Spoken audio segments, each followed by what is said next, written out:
ठीक है, तो होमवर्क दिए तो हो गया है चैप्टर 35। यस कोई दिक्कत? सर, उसमें तो नहीं है 35 में नहीं। ठीक है। इधर मैग्नेटिज्म वाला अगर फॉर्मूला याद रहा, वेक्टर अगर आता है, क्रॉस प्रोडक्ट, तो कोई भी क्वेश्चन में ज्यादा दिक्कत नहीं होगा। ठीक है। यस तो हम लोग जो पढ़ रहे थे वो मैग्नेटिक फोर्स के बारे में पढ़ रहे थे, और force on a current carrying conductor F जो देखे थे हम लोग, ये आया था आई एल क्रॉस बी। ठीक है। एल जो वेक्टर था वो vector along flow of current था। ठीक है। तो ये था, इसी पे बेस्ड हम लोग कुछ क्वेश्चंस करते हैं। तो क्वेश्चन लास्ट क्लास एक भी नहीं किए थे, तो उसी के बेस्ड ऐसा है कि ये मैग्नेटिक फील्ड है। इस मैग्नेटिक फील्ड में एक ट्रेंगल रखा हुआ है। ठीक है, और इसमें करंट आई एस बह रहा है।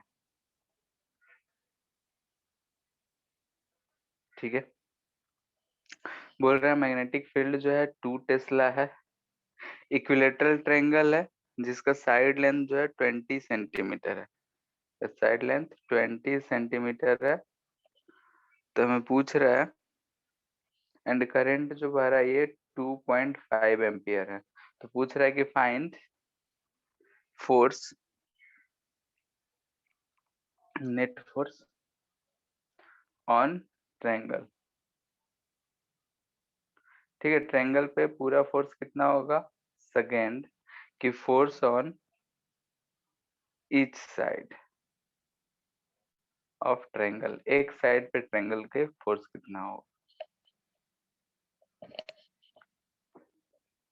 ठीक है, क्वेश्चन क्लियर? बहुत ही आसान क्वेश्चन है।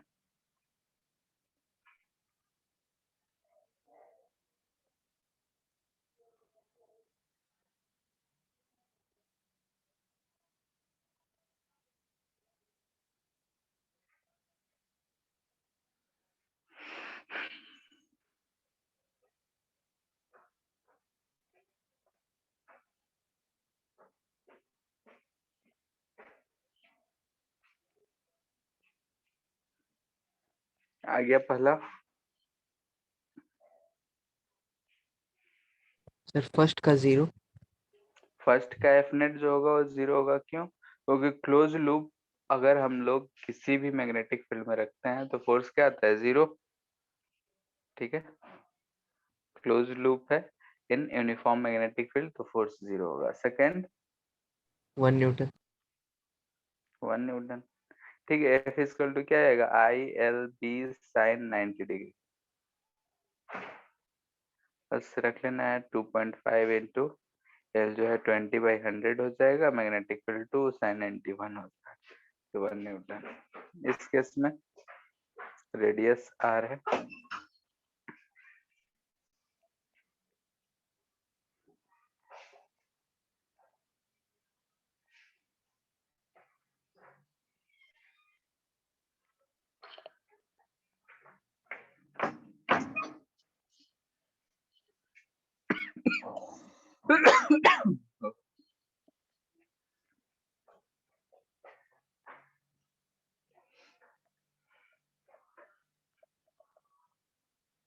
कितना आ जाएगा बताओ?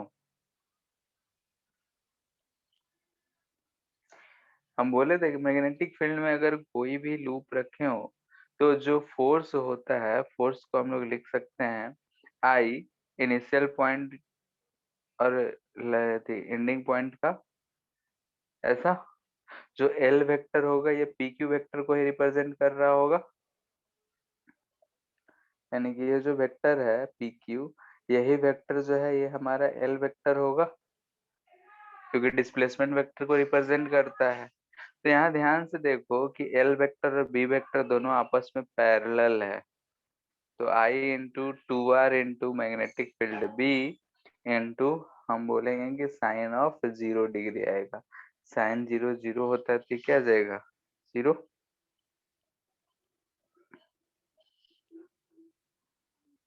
क्लियर है?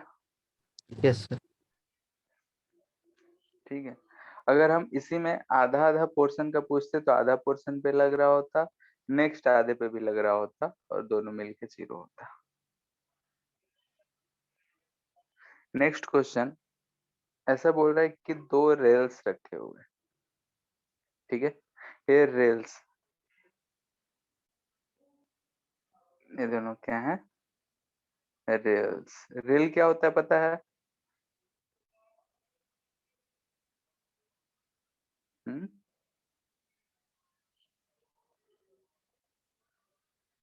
बोलो। ट्रेन जिस पे चलती है उसको हम लोग ऐसा, अगर यस। सिस्टम रहता है तो उसे हम लोग रेल बोलते हैं, और उस पे चलने वाली गाड़ी को रेलगाड़ी। खैर, बोल रहा है कि ऐसा एक करंट इसमें बह रहा है, यहाँ पे एक, इस पे एक रॉड रखा हुआ है, ठीक है, फ्री टू मूव है। ये रॉड जो है फ्री टू मूव है, तो ठीक है, इसमें करंट आई ऐसा बह रहा है। तो अगर हम इसे पी क्यू नाम दे तो करंट इसमें इधर से इधर की तरफ बह रहा होगा, ठीक है। अब इस रीजन में जो है मैग्नेटिक फील्ड ऑन कर दिया गया, किस रीजन में ऐसा मैग्नेटिक फील्ड है टू द प्लेन, और ये मैग्नेटिक फील्ड जो है बी कांस्टेंट है। तो हमसे पूछा जा रहा है कि फाइंड मैग्नेटिक फोर्स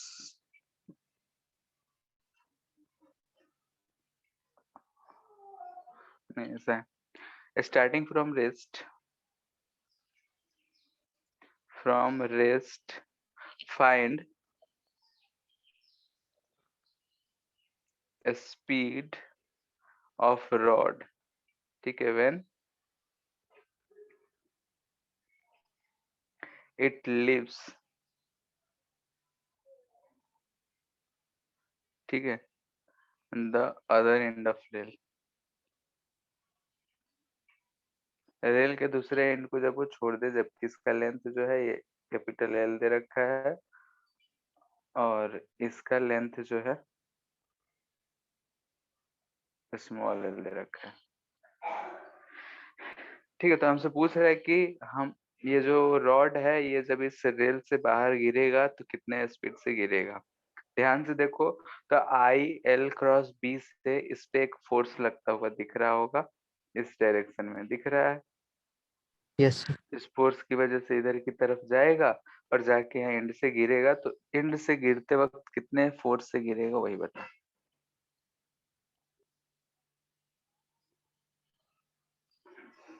बहुत सिंपल है, सॉल्व करो।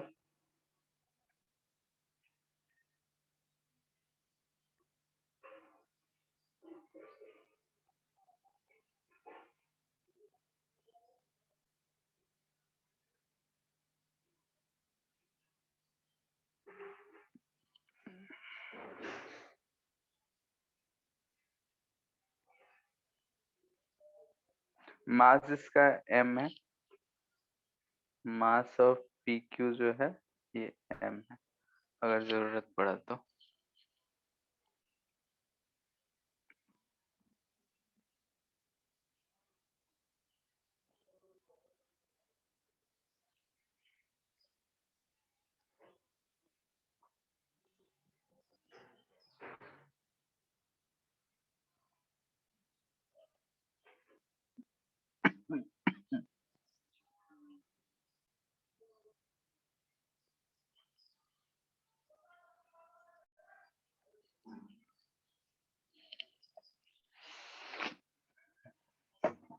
हो गया। देखो सिंपल सा था कि हमें फोर्स पता चल गया, फोर्स पता चला, फोर्स दिख रहा है कि कांस्टेंट फोर्स है, कांस्टेंट फोर्स है तो हम लोग एक्सेलरेशन ये भी कांस्टेंट मिलेगा, एक्सेलरेशन कांस्टेंट मिलेगा, डिस्प्लेसमेंट पता है, यू 0 है, तो ये वाला फॉर्मूला लगाएंगे भी पता चल जाएगा।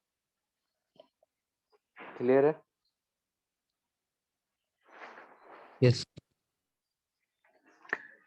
इसी में पूछ रहा है कि अगर in previous question, in previous question, इसी क्वेश्चन में अगर ऐसा पूछ दिया जाए कि अगर फ्रिक्शन होता, ऊपर तो हमें स्मूथ माने हैं, इफ देयर इज फ्रिक्शन, ठीक है, अगर उसके पास फ्रिक्शन है, नहीं कि किसके पास, तो जो पी क्यू है एंड रेल है, क्योंकि उसी के बीच में मोशन हो रहा है। देन फाइंड मिनिमम वैल्यू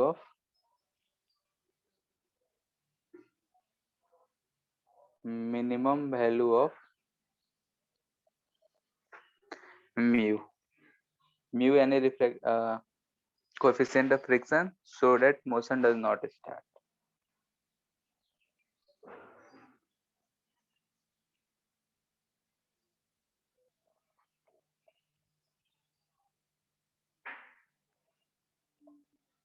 ठीक है, मोशन स्टार्ट ना हो उसके लिए म्यू का मिनिमम वैल्यू क्या होगा, भी आसान सा है।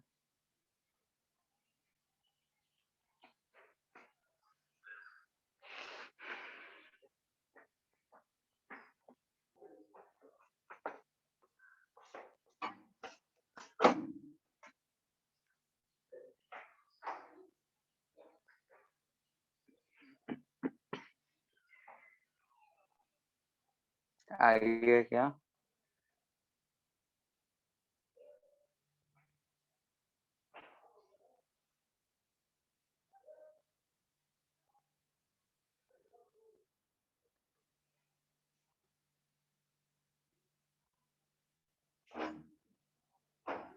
Sir ILB by mg।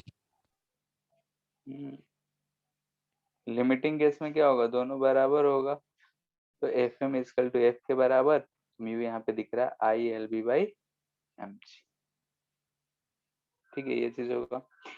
इसी पे बेस्ड एक एच सी वर्मा में क्वेश्चन है, पेज नंबर 232, क्वेश्चन नंबर 22, उससे करो तो है क्या एच सी वर्मा?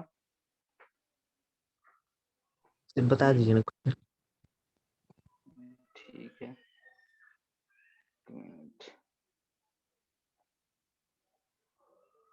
डेटा देखना पड़ेगा।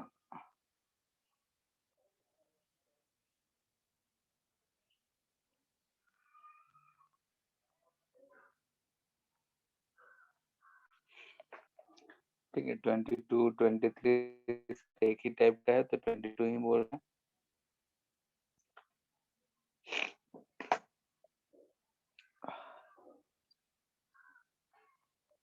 ठीक है, ग्रुप में हम भेज रहे हैं इसका स्क्रीनशॉट, देख लो।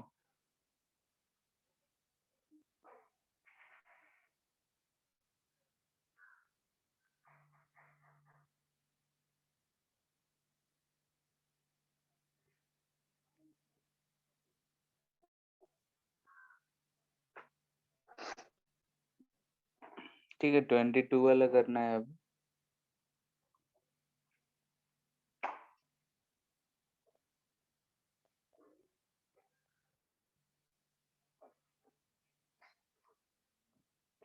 ठीक है, इस लैंग्वेज में भी कुछ है, तो इसीलिए हम बोले कि खुद से करो।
हो गया।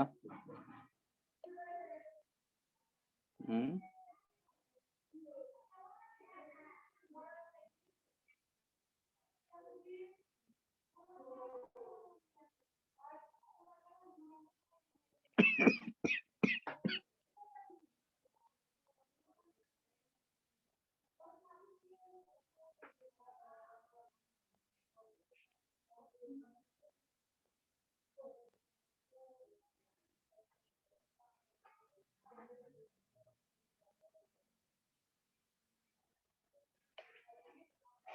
नहीं आया।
अगर स्विच क्रॉस करेंगे तो फोर्स इधर लगेगा। बोल रहा है कि ये तो स्मूथ है, ठीक है, रेल और ये दोनों स्मूथ है, लेकिन इसके आगे का ये जो फर्श की हम बात कर रहे हैं, ये वाला रीजन, ये जो है रफ है। ठीक है, यानी कि जो हम लोग ऊपर क्वेश्चन करे थे उसी का आगे का ये कहानी दे रखा है। ठीक है, ये रफ है, तो हमसे पूछ रहे हैं यहाँ के बाद ये कितना दूरी चल के रुक जाएगा।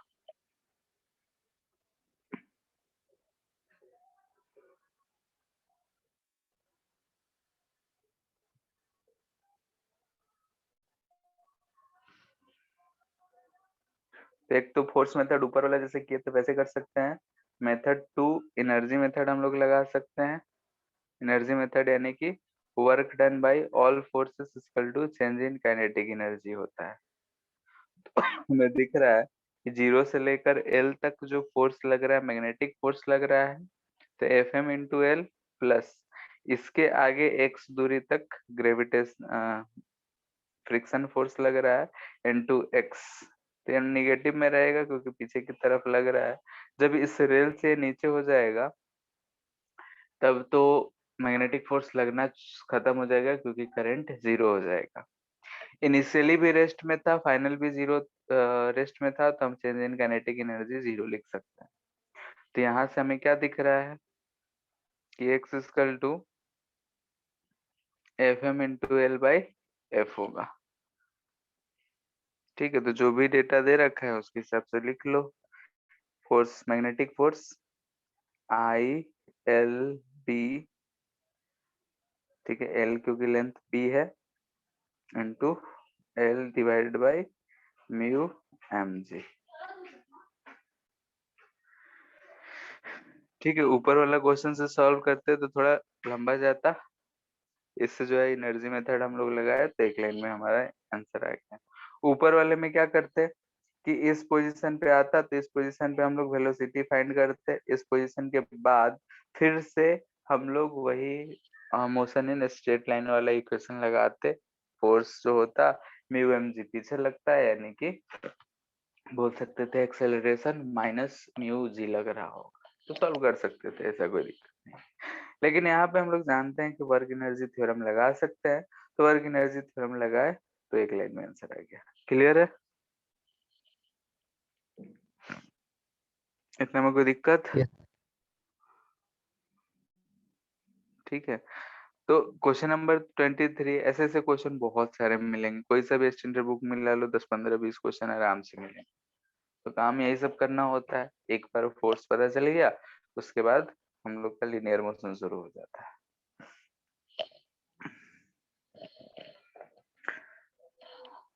ठीक है, क्वेश्चन क्या है, टॉर्क की यहाँ पे बात करेंगे, टॉर्क ऑन अ लूप। ठीक है, current carrying loop of course. कह रहा है कि ऐसा एक मैग्नेटिक फील्ड रीजन है इसमें एक लूप रखा हुआ है, ठीक है, क्लोज लूप है। लेट से कि ऐसा एक क्लोज लूप है, ठीक है, ये इसका एक्सिस है, इसमें ऐसा करंट बह रहा है, ठीक है। हाँ, ऐसा करंट इसमें बह रहा है, तो इस पे करंट है, ये मैग्नेटिक फील्ड बी है, तो हम जानते हैं कि इस करंट कैरिंग कॉइल पे जो एफ नेट की बात करेंगे वो क्या मिलेगा हमें, 0, यानी कि net force on the coil की बात करेंगे तो क्लोज लूप है, क्लोज लूप है तो ये हमें 0 मिलेगा, ठीक है, नहीं नेट फोर्स तो 0 मिलेगा। टॉर्क की क्या बात करें, टॉर्क तो हमें दिख रहा है कि एक ऐसा एक्सिस है, ठीक है। अगर हम दोनों साइड्स की बात करें, यानी कि साइड्स पे अगर हम देखें कि फोर्स किधर की तरफ लग रहा है, तो हम अगर साइड्स के नाम दे दें, जैसे कि अगर ये ए है, ये बी है, ये सी है और ये डी, तो ए और बी पे अगर हम देखें तो ए और बी पे फोर्स का डायरेक्शन इधर की तरफ है, दिख रहा है आई क्रॉस बी, ये फोर्स का डायरेक्शन। वैसे ही सी और डी पे इधर की तरफ फोर्स का डायरेक्शन है, ठीक है। अगर हम बीसी पे करें तो इधर की तरफ है और इस पे इधर की तरफ, तो इस पोजीशन पे यानी इन गिवन पोजीशन हम देख रहे हैं कि ये जो है रोटेट होने का टेंडेंसी भी नहीं है, यानी कि टॉर्क भी 0 है, क्योंकि कोई किसी को भी रोटेट करना नहीं चाह रहा।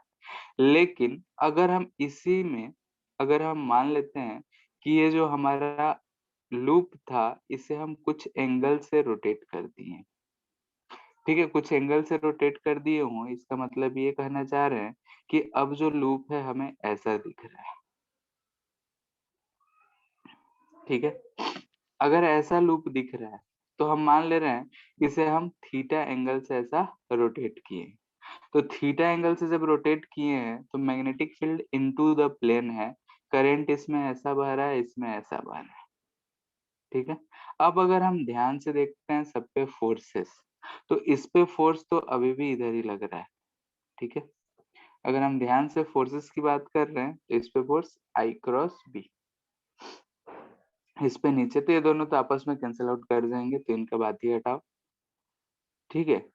अब बच गया दो साइड्स, इस साइड पे magnetic field into the plane है, यानी कि अगर हम ए डी था, सी है, ये बी है, डीए पे अगर हम देखें तो करंट नीचे की तरफ है, magnetic field into the plane, तो अगर हम देखेंगे तो इस पे फोर्स इधर की तरफ लग रहा है, वही नीचे वाले पे फोर्स इधर की तरफ लग रहा है, तो हमें क्या दिख रहा है कि ये जो फोर्सेस लग रहे हैं थोड़ा सा प्लेन के ऊपर लग रहे हैं, तो नेट फोर्स इस केस में भी अगर हम देखें तो एफ नेट तो 0 ही है, मैग्नेटिक फील्ड को अंदर ही रखते हैं बी।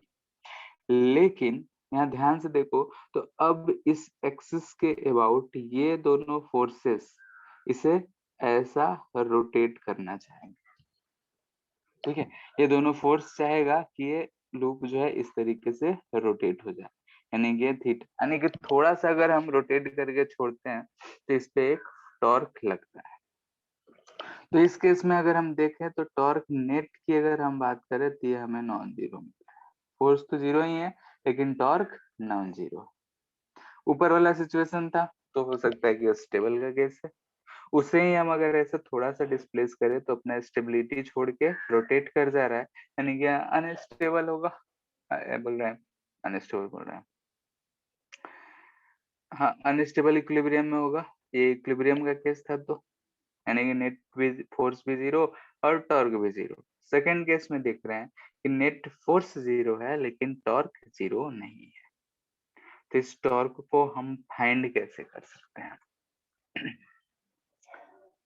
ठीक है, तो ये हमें टॉर्क फाइंड करना पड़ेगा, तो ये टॉर्क हम फाइंड कैसे कर सकते हैं, ठीक है। तो यहाँ ध्यान से देखते हैं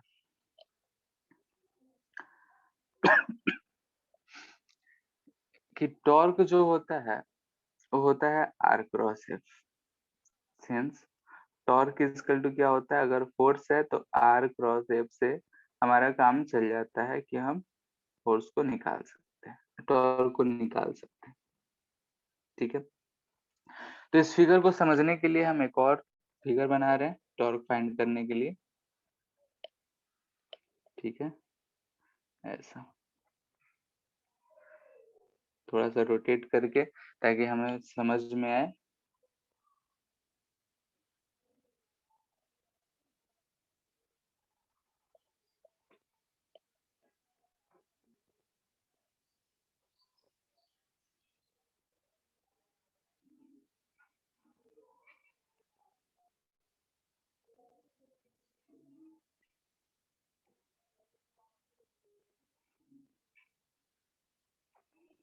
ठीक है, ऐसा है, यानी कि हम इसे इधर की तरफ थीटा रोटेट कर रहे हैं। मैग्नेटिक फील्ड जो है ऐसा बाहर की तरफ है, इस केस में हम ऐसा ले रहे हैं ताकि हमें समझ में आए। तो ये एंगल हमें दिख रहा है कि एंगल थीटा हमें रोटेट कर दिए हैं। ठीक है, पहले जो है ये इनिशियल पोजीशन था, अब जो है इसका पोजीशन ऐसा हो गया है, यानी कि जो लूप था हमारा इस तरीके का हो गया। इसे हम चाहे तो हटा देंगे तो कुछ फीलिंग समझ में नहीं आएगा, इसलिए हम इसको ऐसे रहने ही देते हैं। क्लियर है? इतना फिगर समझ में आ रहा है? ठीक है, नहीं सर, तो समझ नहीं आ रहा फिगर। अच्छा, जैसे कि अगर ध्यान से देखो, ये हमारा लूप था। ठीक है, ये हमारा लूप था। इस एक्सिस के अबाउट अगर हम इधर से थीटा रोटेट कर देंगे, तो थीटा रोटेट करेंगे तो ये हमारा लूप कैसा हो जाएगा, यहाँ पे ऐसा दिखेगा। यस बोलो, सर। यस। बात समझ आया? यस ऐसा सर। दिखेगा, दिख रहा है? यानी कि हम इसे इधर की तरफ ऐसा थीटा रोटेट कर दिए, तो उसे ही हम ऐसे ऐसे मिला दे रहे थे कि ताकि हमें समझ में आए कि यहाँ पे ऐसा एंगल का रोटेशन। क्लियर है? Yes sir. यानी कि अगर हम बोल रहे हैं ये पी क्यू आर एस है, तो ये हम बोल रहे हैं P dash Q dash R dash and ये एस डैश। करंट इधर जा रहा था, यानी कि इसमें करंट हमें ऐसा मिलेगा। ठीक है, तो करंट हमें ऐसा दिख रहा है। Magnetic field out of the plane है। तो ध्यान से देखें, तो अगर हम इस पॉइंट से यहाँ पे अगर हम टॉर्क निकालना चाहते हैं, ठीक है, तो यहाँ से अगर हम टॉर्क निकालना चाहते हैं तो कैसे लिखेंगे? ध्यान से देखो, ये ऐसा है। ठीक है, यहाँ से हम इसी के लाइन के पैरेलल हम ड्रॉ कर लिए ऐसा। तो ये जो हमें भी दिख रहा है, ये आर वेक्टर दिख रहा है, इधर की तरफ करंट। ठीक है, फोर्स जो होगा, ध्यान से देखो, मैग्नेटिक फील्ड बाहर की तरफ है, तो फोर्स यहाँ ऊपर की तरफ होगा। आई क्रॉस एफ करेंगे तो दिख रहा है, और यहाँ से हम यस। ऐसे मिला दें तो हमें क्या दिख रहा है? यहाँ पे ये भी एंगल थीटा ही दिख रहा है। अगर हम यहाँ पे थीटा बोल रहे हैं तो यहाँ से एक्सटेंड करेंगे तो ये भी एंगल हमें थीटा, यानी कि आर और एफ वेक्टर के बीच में एंगल थीटा दिख रहा है। तो हम यहाँ पे torque on R dash S dash हम क्या लिख सकते हैं? ध्यान से देखें तो फोर्स यानी कि आर क्रॉस एफ, यानी कि F R sine of theta लिख सकते हैं। फोर्स कितना होगा? तो आई एल क्रॉस बी है, वेक्टर फॉर्म में ही लिखते हैं, आई एल क्रॉस बी है, इतना है। ठीक है, हियर एफ जो है आई एल क्रॉस बी है, तो टॉर्क क्या हो जाएगा? तो आई आर क्रॉस एफ लिख लेते हैं, आई इधर R cross F L cross B. ठीक है, ये चीज आ रहा है। यहाँ से अगर ध्यान से देखो तो इस चीज को वेक्टर हो गया है क्या मैथ में? No sir. ठीक है, इसे हम लोग बोलते हैं vector triple product. Triple product. ठीक है, मैथ में होगा वेक्टर से होगा तो scalar triple product and vector triple product. तो हमें उसका ज्यादा टेंशन नहीं लेना है, क्योंकि हम जानते हैं कि इसमें अगर इसे हम फोर्स बोल रहे हैं तो ये जो आर का परपेंडिकुलर कंपोनेंट ही लेते हैं, यानी कि हम यहाँ से बोल सकते हैं कि फोर्स इनटू आर परपेंडिकुलर ही हमारा जो है टॉर्क का मैग्नीट्यूड आता है। तो इस फिगर से आर परपेंडिकुलर ध्यान से देखो तो ये वाला लेंथ आ रहा है क्या, आर कॉस थीटा। यस अगर हम इसका लेंथ स्क्वायर ही माने और ए मान लेते हैं तो हमें a/2 मिलेगा आर परपेंडिकुलर, यानी कि टॉर्क इक्वल टू लिख सकते हैं आई एल क्रॉस बी। अब इसे हम स्केलर लिख रहे हैं तो आर परपेंडिकुलर क्या है तो a/2 है। ठीक है, तो एल क्रॉस बी को हम I A B sine theta लिख सकते हैं। तो आई, क्योंकि लेंथ ए है, A B sine of theta into R perpendicular आया a/2। तो यहाँ से टॉर्क जो लिखे हमें मिल रहा है I A square by 2b sine of theta, इतना ही मिल रहा है, दिख रहा है। ये जो टॉर्क आया, टॉर्क ऑन वन साइड आया, वन साइड। ठीक है, एक साइड पे टॉर्क कितना आ रहा है, तो ध्यान से अगर हम देखें तो नीचे वाले पे भी तो फोर्स लग रहा है, इस पे भी टॉर्क लग रहा होगा। तो यहाँ से हम बोल सकते हैं दिस इम्प्लाइज दैट कि since also torque is acting on p dash q dash, p dash q dash पे भी लग रहा है और सेम टॉर्क लग रहा होगा। तो सेम टॉर्क लग रहा होगा तो यहाँ से हम बोल सकते हैं दिस इम्प्लाइज टॉर्क नेट जो होगा हमें मिलेगा I A square B sine of theta. ठीक है, यहाँ पे ए स्क्वायर क्या है, तो हमारे पास एक स्क्वायर लूप था जिसका साइड लेंथ ए था, तो इसका ए स्क्वायर दिख रहा है कि एरिया रिप्रेजेंट हो रहा है। तो हम टॉर्क नेट को लिख सकते हैं I into A B sine of theta. ठीक है, ये टॉर्क है एक कोई सा भी लूप। तो इफ अगर कह दे कि if number of turns loop में अगर वायर का नंबर ऑफ टर्न्स जो है n है, देन टॉर्क नेट अगर जो लिखना होगा वो n टाइम्स बढ़ जाएगा, साइन ऑफ थीटा हो जाएगा। ठीक है, यहाँ पे थोड़ा सा और दिमाग लगाए तो ये जो थीटा है it is angle between area को वेक्टर माने एंड मैग्नेटिक फील्ड को वेक्टर माने तो उसके बीच का एंगल है। कैसे, तो हम ऐसे सोच सकते हैं कि जब ऐसा हमारा मैग्नेटिक फील्ड है, मैग्नेटिक फील्ड ऐसा है, हम ऐसा एरिया ले रखे, तो एरिया अगर हम देखें तो एरिया और मैग्नेटिक फील्ड में जो है एरिया परपेंडिकुलर टू सरफेस होता है तो थीटा 0 दिख रहा है। अगर हम इसको थीटा से रोटेट करेंगे तो ऑफ कोर्स एरिया भी थीटा से रोटेट करा होगा। तो यानी कि अगर हम थीटा रोटेशन दिए हैं तो angle between area and magnetic field जो है थीटा ही आया होगा। ठीक है, तो वहां से हम ऐसा लिख सकते हैं। तो अगर ये दोनों का है, इसे एरिया वेक्टर माने तो हम ऐसा लिख सकते हैं टॉर्क को वेक्टर फॉर्म में, और यही चीज हम लोग यूज भी करेंगे ए cross B.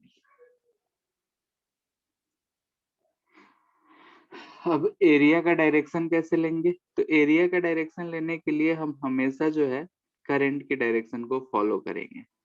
For direction of area हम लोग पढ़े थे कि अगर ओपन सरफेस हो तो दोनों तरफ हो सकता है, तो एरिया का अगर हमें डायरेक्शन लेना है तो राइट हैंड थंब रूल,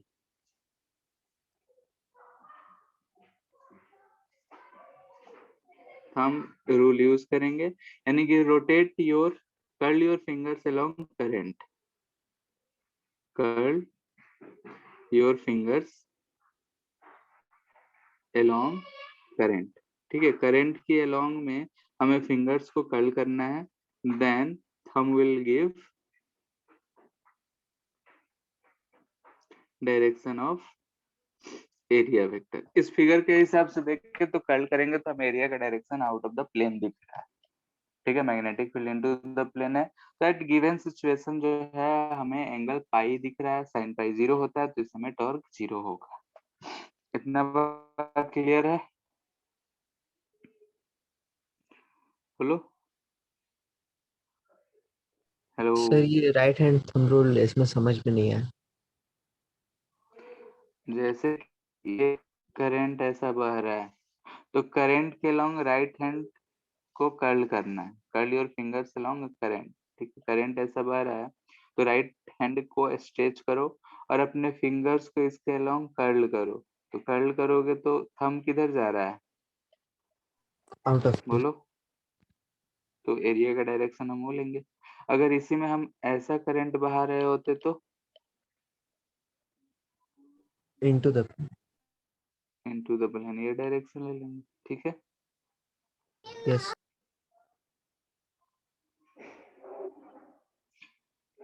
ये तो यहाँ पे जो हम लोग का एक चीज मिला है, एक टर्म यहाँ पे हम लोग डिफाइन करते हैं, मैग्नेटिक डाइपोल मोमेंट। ठीक है, magnetic dipole moment. Magnetic dipole moment क्या कहते हैं कि जैसे अगर हम लोग देखें कि अगर एक ऐसा लूप है और इसमें करंट बह रहा है, ठीक है, अगर एक ऐसा लूप है इसमें करंट बह रहा है तो हमें दिख रहा है कि ऐसा करंट है, तो इसमें इधर की तरफ नॉर्थ जैसा और इधर की तरफ साउथ जैसा बिहेवियर होगा। मैग्नेटिक फील्ड लाइंस जो है ऐसा निकलते हुए इससे दिख रहे होंगे। ठीक है, यानी कि ये यहाँ पे दो पोल्स की तरह ट्रीट हो रहा है। तो हम लोग बार मैग्नेट में पढ़े थे कि अगर एक बार मैग्नेट है, ये नॉर्थ पोल है ये साउथ पोल है, इसे हम प्लस एम और इसे माइनस एम मानते हैं। अगर इन दोनों के बीच में लेंथ एल हो तो मैग्नेटिक मोमेंट डिफाइन करे थे हम लोग M into L. Direction of magnetic moment कहते हैं कि नेगेटिव से इधर की तरफ होगा। तो वैसे ही इसके अंदर में भी अगर ऐसा करंट कैरिंग कॉइल है, इसमें करंट बह रहा है, तो इसके पास भी एक मैग्नेटिक डाइपोल होगा। जैसे कि हम देख रहे हैं कि इधर नॉर्थ पोल है और इधर साउथ पोल है, यानी कि इसके पास भी डाइपोल मोमेंट होगा, हैव डाइपोल मोमेंट। तो वो डाइपोल मोमेंट कितना होगा? तो यहाँ से तो हम लोग देख लिए थे कि नॉर्थ पोल को प्लस है माइनस हम लिखे थे बार मैग्नेट के लिए, तो लिखे थे। यहाँ पे क्या करते हैं कि डाइपोल मोमेंट को हम लोग डिफाइन करते हैं कि एम जो होगा इसे हम कैपिटल एम से लिखते हैं, या फिर कहीं कहीं म्यू से भी लिखा जाता है। ठीक है, तो म्यू चूंकि हम लोग बहुत बार यूज कर रहे हैं तो इसलिए हम एम यूज कर रहे हैं। ये कहा जाता है आई इंटू ए। तो ये ही इसका डिफिनेशन भी है for a loop. Magnetic dipole moment अगर हमें लिखना हो तो it is equal to current times area of the loop. ठीक है, यानी कि current times area of the loop, यानी करंट में एरिया से मल्टीपल कर देंगे तो हमें मैग्नेटिक डाइपोल मोमेंट मिल जाएगा। तो magnetic dipole moment m equal to I into A. अब इसका डायरेक्शन क्या लेंगे? जो डायरेक्शन हमेशा जो होता है मैग्नेटिक मोमेंट का, माइनस एम से प्लस एम। साउथ को माइनस एम बोलते हैं, नॉर्थ को एम बोलते हैं, तो हम साउथ टू नॉर्थ देख रहे हैं। यहाँ फिगर के हिसाब से देखो तो ऐसा देख सकते हैं, या फिर वेक्टर फॉर्म में देखें तो जो एरिया का डायरेक्शन है वही मैग्नेटिक मोमेंट का भी डायरेक्शन है। तो हम लोग right hand thumb rules use कर सकते हैं, यानी कि curl your fingers along current, then direction of thumb will give direction of magnetic moment। ठीक है, तो मैग्नेटिक मोमेंट का डायरेक्शन हम लोग वहां से पा सकते हैं। क्लियर है इतना? बोलो।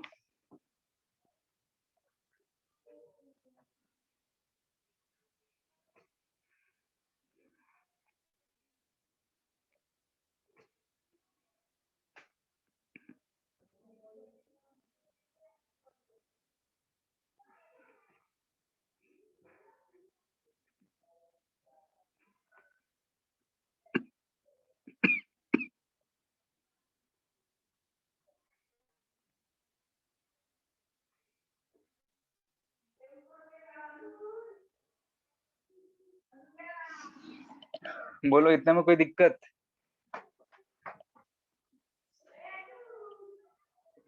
Hello Sudeep,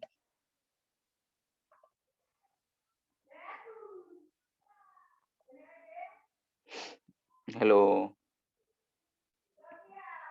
yes sir. इतने में कोई दिक्कत? नहीं सर, अभी तो नहीं है।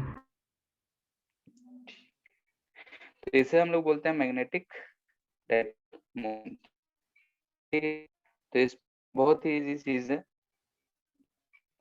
देखे ठीक है। मैग्नेटिक मोमेंट कैलकुलेट करना है, कुछ छोटे छोटे से क्वेश्चंस करते हैं। जैसे कह रहा है कि एक यहाँ पे लूप है, इसमें करंट ऐसे आई बह रहा है, रेडियस आर है, तो मैग्नेटिक मोमेंट क्या होगा डायरेक्शन के साथ?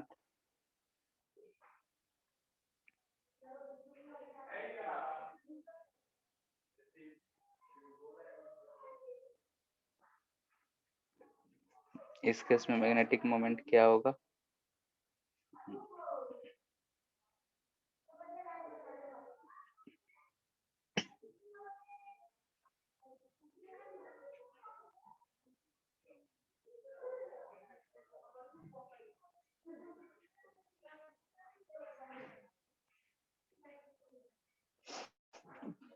पहला में मैग्नेटिक मोमेंट क्या होगा? तो मैग्नेटिक मोमेंट क्या कह रहा है? Current into area. Current I बह रहा है और रेडियस जो है आर है, तो यहाँ पे बोलो क्या होगा, बोलो pi R square into I. Direction के लिए, तो डायरेक्शन हम राइट हैंड के फिंगर्स को कर्ल करेंगे, थंब देख रहे हैं, तो थंब हमें किधर मिल रहा है? Out of the plane. Second में I into area A B, direction के लिए तो कर्ल करेंगे तो हमें इंटू द प्लेन दिख रहा है। इसमें magnetic moment I into A square मिलेगा। डायरेक्शन की अगर बात करोगे तो डायरेक्शन हमें दिख रहा है कि ये इधर से इधर की तरफ जाता हुआ मैग्नेटिक मोमेंट का डायरेक्शन हो। इतना में दिक्कत इसमें डायरेक्शन में या मैग्नीट्यूड में?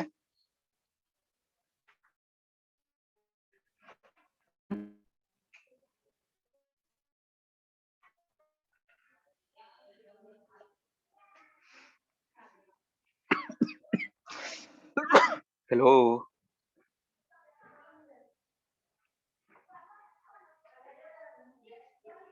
हेलो,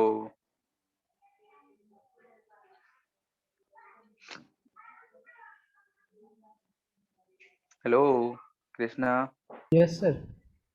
बोल क्यों नहीं रहे तुम लोग? इतने में दिक्कत? नहीं सर, हम तो बोले अभी दिक्कत नहीं है। ठीक है। कभी कभी हो सकता है कि ऐसा हमारा क्वेश्चन मिले, ठीक है, यानी कि जो हमारा लूप दिया हो इस तरीके का दिया हो। मान लेते हैं ये एक्स एक्सिस है, वाई एक्सिस है, जेड एक्सिस है, और लूप हमारा ऐसा है।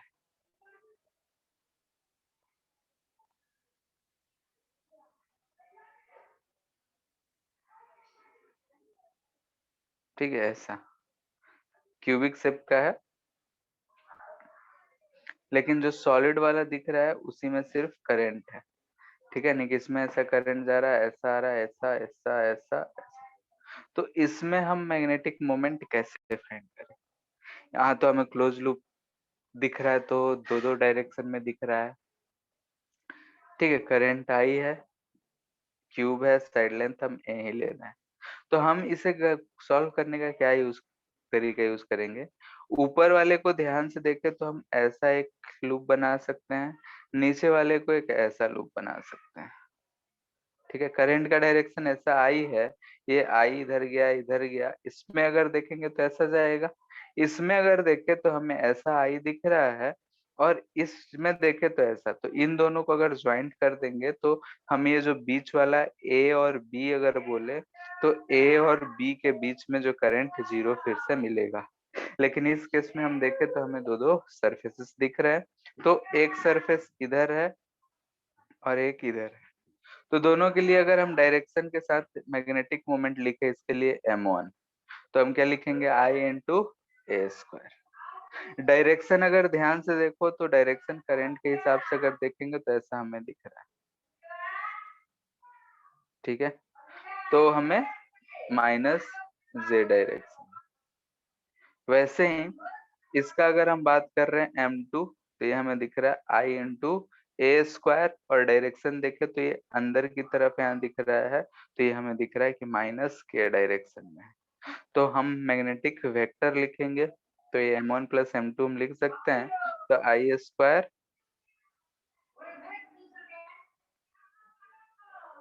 तो मैग्नीट्यूड ऑफ m जो हो जाएगा अगर हम फाइंड करें तो √2 I स्क्वायर। ठीक है, तो मैग्नेटिक मोमेंट जो होता है अगर किसी भी करंट कैरिंग लूप के लिए बहुत ही आसान चीज है, m लिखते हैं हम लोग और ये होता है NIA। ठीक है, तो यहाँ पे नोट करके बैठाते हैं।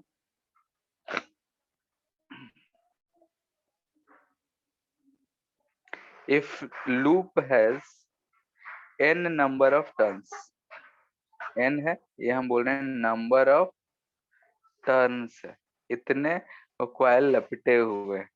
If loop has n number of turns then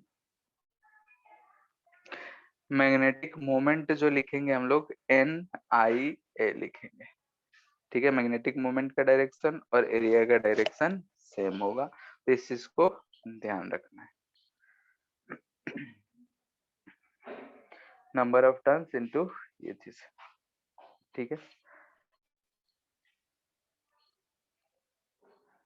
जैसे एक क्वेश्चन और है,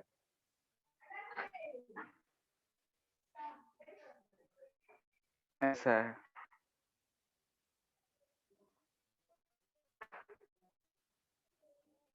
ऐसा है, ये रेडियस R2 बोल रहा है और ये रेडियस R1 बोल रहा है। बोल रहा है कि इसमें करंट जो है ऐसे बह रहा है, ठीक है। I करंट ऐसा बह रहा है, तो इस करंट I की वजह से हमें मैग्नेटिक मोमेंट फाइंड करना है।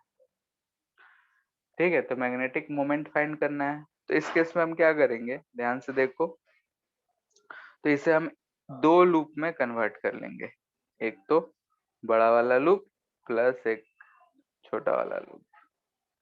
बड़े वाले लूप में हमें दिख रहा है कि करंट जो है ऐसा बह रहा है, और छोटे वाले लूप में दिख रहा है ध्यान से तो ऐसा करंट दिख रहा है। तो इसकी वजह से मैग्नेटिक मोमेंट लिखेंगे तो हमें लिख रहा है I into pi R1 square by 2, semi circle है, और डायरेक्शन इनटू द प्लेन। इसके लिए अगर लिखेंगे तो m2 लिख रहे हैं, तो I करंट तो सेम है into pi R2 square by 2, और डायरेक्शन ध्यान से देखो तो आउट ऑफ द प्लेन है, तो नेट मैग्नेटिक मोमेंट जो है डायरेक्शन के साथ करेंगे तो I पाई बाई 2 कॉमन हो जाएगा, R1 square minus R2 square हो जाएगा। अगर इसे हम ज्यादा मान रहे हैं तो इनटू द प्लेन, इससे ज्यादा होगा तो आउट ऑफ द प्लेन, जो भी। ठीक है, डायरेक्शन अलग अलग है तो इसलिए हमने माइनस कर दिया है। ठीक है, तो ये चीज दिख रहा है कि हमें अगर मैग्नेटिक मोमेंट फाइंड करना होगा तो मैग्नेटिक डाइपोल मोमेंट हम एक कॉइल कैरिंग कंडक्टर के लिए भी फाइंड कर सकते हैं। ऐसा क्यों कर रहे हैं, तो जो मैग्नेटिक फील्ड इससे भी प्रोड्यूस होता है उसमें भी साउथ पोल और नॉर्थ पोल दोनों साथ साथ होते हैं, तो ये एक डाइपोल बनाता हुआ दिख रहा है। सेम वैसे ही जैसे दो चार्जेस, एक पॉजिटिव चार्ज और एक नेगेटिव चार्ज को हम लोग आजू बाजू रखते थे तो बोलते थे इलेक्ट्रिक डाइपोल है, वैसे ही साउथ पोल और नॉर्थ पोल आजू बाजू रहते हैं तो हम बोलते हैं कि वो मैग्नेटिक डाइपोल है। तो मैग्नेटिक डाइपोल हम लोग को दिख रहा है कि एक बार मैग्नेट के लिए भी हो सकता है, एक कॉइल के लिए भी हो सकता है, करंट कैरिंग कॉइल के लिए, और ऐसा अगर कॉइल को हम आसपास से रखते जाएं तो सोलेनोइड होता है, तो सोलेनोइड के लिए भी हो सकता है। ठीक है, इतना बाद में कोई दिक्कत?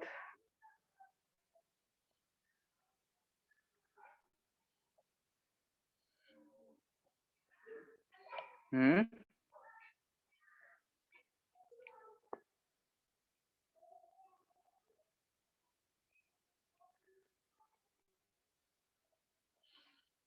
नहीं है।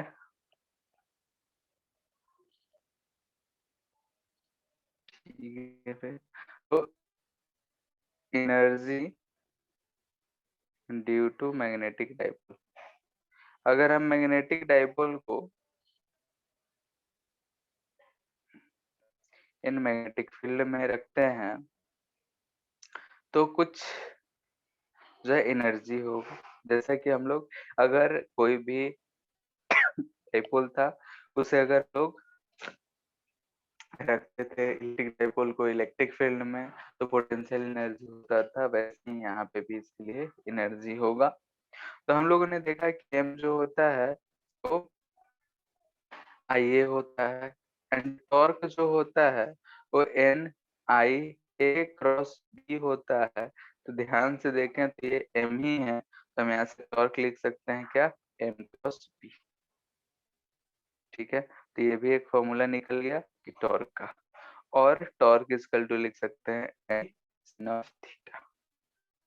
ठीक है, तो मोस्टली यूज तो इस चीज को ध्यान रखना है, मैग्नेटिक मोमेंट फाइंड करने आना चाहिए। और फिर मैग्नेटिक मोमेंट का हम वेक्टर से अगर मैग्नेटिक फील्ड से क्रॉस प्रोडक्ट कर देते हैं तो हमें टॉर्क भी मिल जाएगा।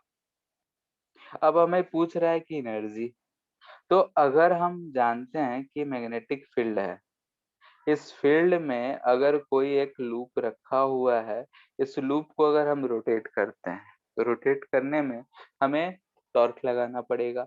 वही टॉर्क एनर्जी के फॉर्म में होगा, तो हम लोग बोल सकते हैं कि वर्क डन बाय एक्सटर्नल जो होगा वही पोटेंशियल एनर्जी होगा, जिस हम फाइंड कर सकते हैं, रोटेशन है तो टॉ डी थीटा से फाइंड कर सकते हैं। तो यहाँ से हम लोग देख सकते हैं कि वर्क डन जो है इंटीग्रल टॉर्क क्या है, तो M B sine theta D theta. कहीं एंगल थीटा 1 से थीटा 2 अगर हम रोटेट कर रहे हैं तो वर्क डन जो मिलेगा वो मिलेगा M B sine of theta. Sine theta का इंटीग्रेशन जो होता है वो होगा माइनस कॉस ऑफ थीटा। ठीक है, तो यहाँ से हम लोग को दिख रहा है कि वर्क डन जो आ जाएगा M B cos minus cos theta, तो यहाँ पे कॉस थीटा 1 पहले आएगा और कॉस थीटा 2 बाद में आ जाएगा क्योंकि माइनस है। तो ये हमारा वर्क डन मिला। यही work done by external agent मिला है, तो हम बोल सकते हैं दिस इंप्लाइज दैट कि चेंज इन पोटेंशियल एनर्जी जो होता है वर्क डन बाय एक्सटर्नल होता है, तो हम बोल सकते हैं M B cos of theta 1 minus cos of theta 2। एक एंगल से दूसरी जगह तक रोटेट करने में इतना एनर्जी जो है उसमें स्टोर्ड हुआ होगा। ये कौन सा एनर्जी है, तो यहाँ पे हम लोग बोल रहे हैं ये मैग्नेटिक एनर्जी है, क्योंकि ये मैग्नेट के बीच में है। अगर हम यहाँ पे बोल दें कि इफ थीटा 1 को हम मान लें जी 90 डिग्री, इसे ही हम रेफरेंस पॉइंट लेते हैं, और थीटा 2 को हम थीटा लिख लें, तो यहाँ से हमें दिख रहा है कि U2 minus U1 equal to मिलेगा हमारा M B cos of 90 degree minus cos theta. Reference point है तो ये एनर्जी जीरो, क्योंकि रेफरेंस पे हम लोग क्या लेते हैं कि पोटेंशियल एनर्जी जो होगा जीरो होगा। थीटा 2 पे जो U2 है इसे हम U बोले, तो पोटेंशियल एट किसी एंगल पे हमें दिख रहा है minus M B cos of theta, जिसे हम लिख सकते हैं माइनस एम डॉट बी। याद करो तो ये सारा कहानी जो है electric potential energy, electric dipole को अगर हम इलेक्ट्रिक फील्ड में रखते थे तो सेम चीज आया करता था। ठीक है, सब कुछ सेम है। ठीक है, इतना बात में कोई दिक्कत, तो ये फॉर्मूला बेस्ड इस पे क्वेश्चन आता है। और यहाँ पे क्वेश्चन इससे इसलिए नहीं करा रहे क्योंकि डायरेक्टली ये इलेक्ट्रिक फील्ड वाला जो कहानी था वो सारा कुछ यहाँ हो सकता है। तो क्वेश्चन करोगे तो देखोगे कि सेम टू सेम टाइप का क्वेश्चन बार बार रिपीटेड मिल रहा है। और वहां पे इलेक्ट्रिक फोर्स था, यहाँ मैग्नेटिक फोर्स है। वहां इलेक्ट्रिक टॉर्क था, यहाँ मैग्नेटिक टॉर्क है। वहां इलेक्ट्रिक पोटेंशियल एनर्जी था, यहाँ मैग्नेटिक पोटेंशियल एनर्जी। ठीक है, यहां से हम लोग बोल सकते हैं electric dipole, magnetic dipole compare कर रहे हैं। ठीक है, यहाँ पे अगर हम लोग बोलते थे कि इलेक्ट्रिक डाइपोल क्या होता था, ठीक है, डाइपोल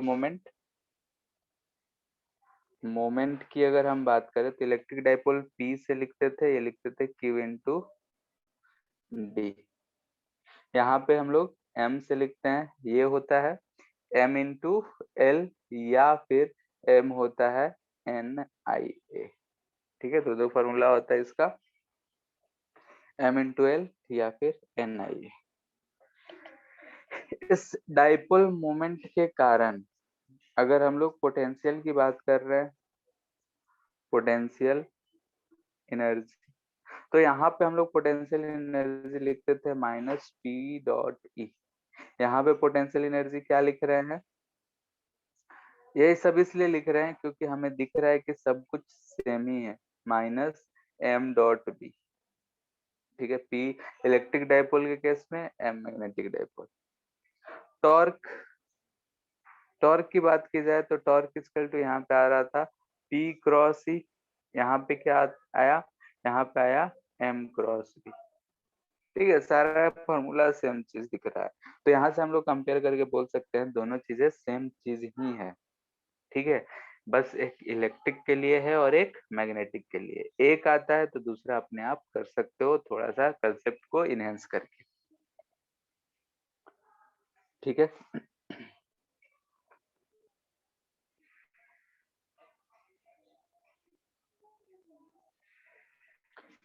इस चैप्टर का लास्ट टॉपिक है। ठीक है, मतलब कि जो चैप्टर नंबर 34 है एच.सी. वर्मा के हिसाब से, तो उसमें ये 35 में ही दे रखा है, force between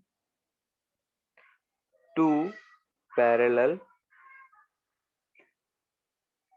current carrying conductors.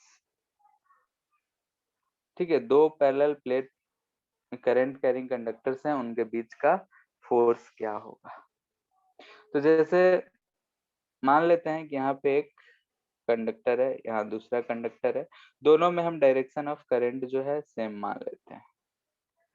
ठीक है, तो यहाँ पे हमें दिखता है कि फर्स्ट वाले के कारण अगर हम सेकेंड की तरफ मैग्नेटिक फील्ड ड्रॉ करें तो यहाँ पे हमें मैग्नेटिक फील्ड जो है ऐसा मिलेगा, यानी कि ये जो है मैग्नेटिक फील्ड ड्यू टू 1 लिख रहे हैं।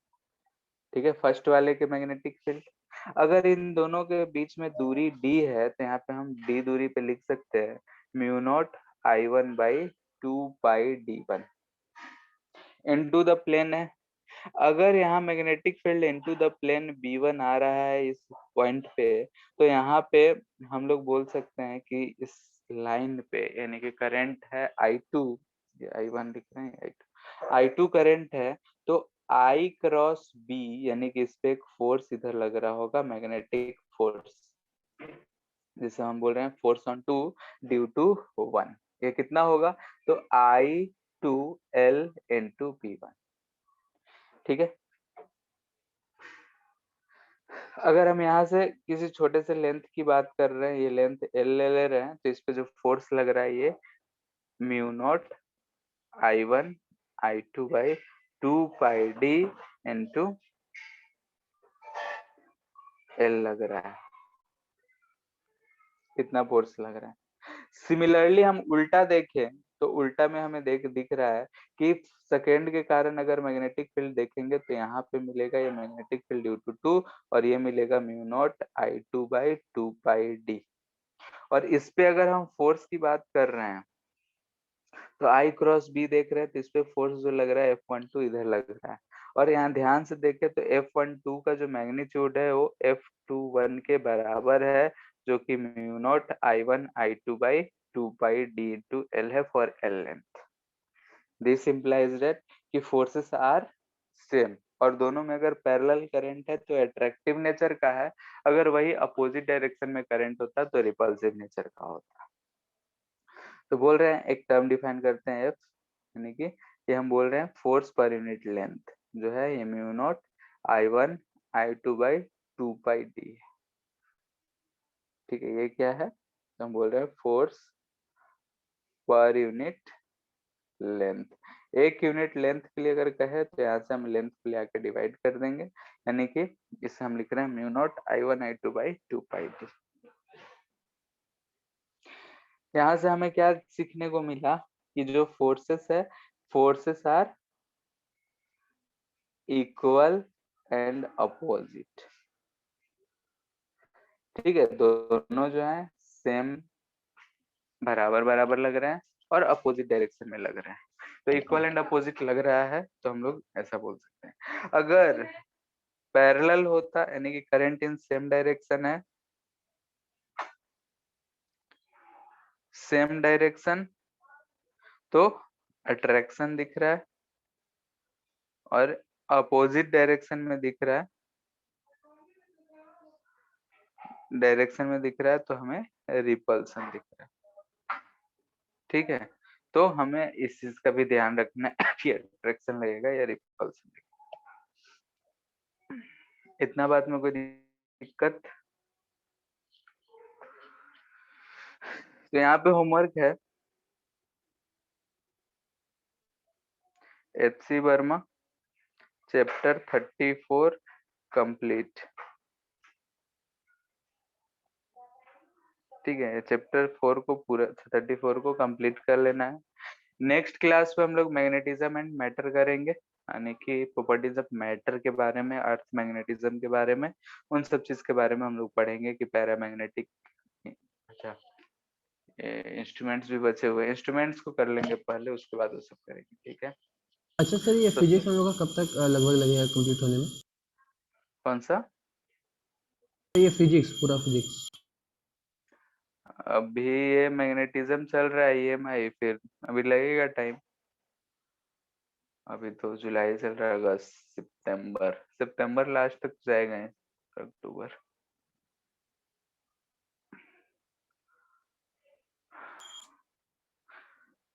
ठीक है, यस सर। अभी अभी तो ये मैग्नेटिज्म ही चल रहा है।